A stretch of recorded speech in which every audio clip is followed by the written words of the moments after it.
গুড়া মাছ অনেকেই পছন্দ করে। এগুলো পরিষ্কার করতে একটু ভেজালি লাগে আর অনেকটা সময় লাগে। তো আমার কাছে কিন্তু কোনো ভেজালি লাগে না। আমি যখন রান্না করব তখনই কেটে নিই। এই তো এখন মাছগুলো আমি ভিজিয়ে রাখলাম, এটা এখন আমি কেটে পরিষ্কার করব। আসসালামু আলাইকুম। কেমন আছেন সবাই? আশা করি সবাই ভালো আছেন। আলহামদুলিল্লাহ, আল্লাহর অশেষ রহমতে আমরাও ভালো আছি। আপনাদের মাঝে আরেকটি নতুন ব্লগ ভিডিও নিয়ে চলে আসলাম। এখন ভোর 4টা বাজে। তো আমি যে কোনো কাজ টার্গেট নিয়ে করি। আমার টার্গেট হলো আজকে যে ভাত বলক চলে আসার আগেই আমার মাছগুলো কেটে পরিষ্কার করতে হবে। তো ভাত বসিয়ে দিলাম আর গরম পানি বসিয়ে দিলাম।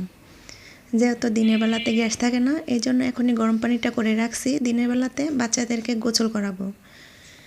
আমার মাছ কাটা হয়ে গেছে। মাছ আমি অনেক ভালোভাবে পরিষ্কার করলাম লবণ দিয়ে। ভাত কিন্তু এখনও বলক আসে নাই।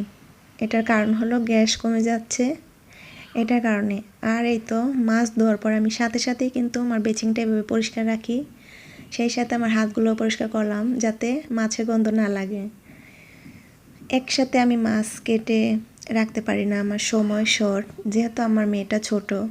আর একসাথে এখানে 3 কেজি বাইলাগুড়া নিয়ে আসছিল। তো আমি এতগুলো মাছ কিভাবে কাটবো, সেজন্য আমার যখন যতটুকু লাগবে অতটুকু আমি কেটে নিই। এতে করে আমার অনেকটাই সহজ হয়। দেখেন গ্যাসের অবস্থা একেবারেই কম দেখা যাচ্ছে। তো মাছটা তো আমি ভালো করে ধুয়ে তারপর পানি ঝরিয়ে হলুদ মরিচ মেখে রাখছি অনেকক্ষণ।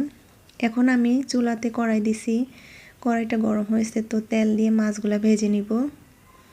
আজকে রান্না করব বাইলাগুড়া দিয়ে টমেটো। ঘরে কোনো বাজারই ছিল না কালকে। আমাকে তো প্রতিদিন 150 টাকা করে দেয়, তো কালকের বাজারটা আমি করি নাই, তো 150 টাকা আমার বেঁচে গেছে। আর সাথে সাথে আমি ব্যাংকে রেখে দিছি। আর উনি জানে যে এই মাছ আর তরকারিগুলো আমি কিনে নিয়ে আসলাম। তো আর একটাও জানে যে ফ্রিজে কোনো মাছ তরকারি কিছুই নাই, যেহেতু মাস শেষ আর নতুন মাসেরও প্রায় 1 সপ্তাহ মতো চলে যাইতেছে।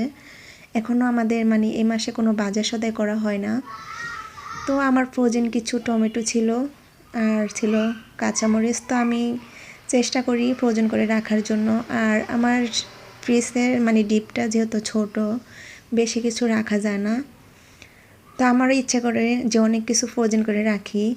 তো একজনে একটা ডিপ ফ্রিজ বিক্রি করবে বলছিল, তো আমি ভাবছিলাম যে ফ্রিজটা কিনে নিয়ে আসবো, কারণ এতে করে আমার অনেকটা উপকার হতো। আমি অনেক কিছু ফ্রোজেন করে রাখতে পারতাম। মুনতাহার আব্বুকে বলছিলাম যে তুমি কিছু টাকা দাও, আমি কিছু দিয়ে আমরা ফ্রিজটা কিনে নিয়ে আসি। তো সে এক কথাতেই না করলো, যে বাড়িতে যেহেতু আমরা সামনে ঘর উঠাবো, তো ওখানে অনেক টাকার প্রয়োজন।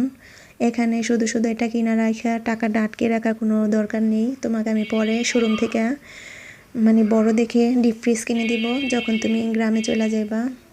তো আমিও ভাবলাম যে হ্যাঁ, একটা ঘর উঠাইতে অনেকটাই টাকা লাগে, আর বেশি জোর করি নাই। আল্লাহ চাইলে হইতে পারে এটা থেকে ভালো ফ্রিজও আমাকে কিনে দিতে পারে। মুনতাহা কি করলো দেখেন, কালকে আমি তোষকটা রইতে দিয়ে তারপর শুকিয়ে নিয়ে আসছি বালিশগুলো। আজকে ইচ্ছে করে ও বসে এখানে শিশু করলো।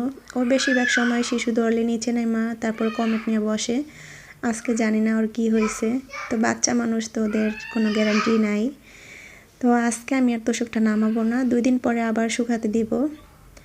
আর চাদরটা উঠিয়ে ফেললাম, যদি চাদরটা না উঠাই তাহলে প্রসাবের গন্ধ লাগবে। তো বিছানাটা গোছানো হয়েছে।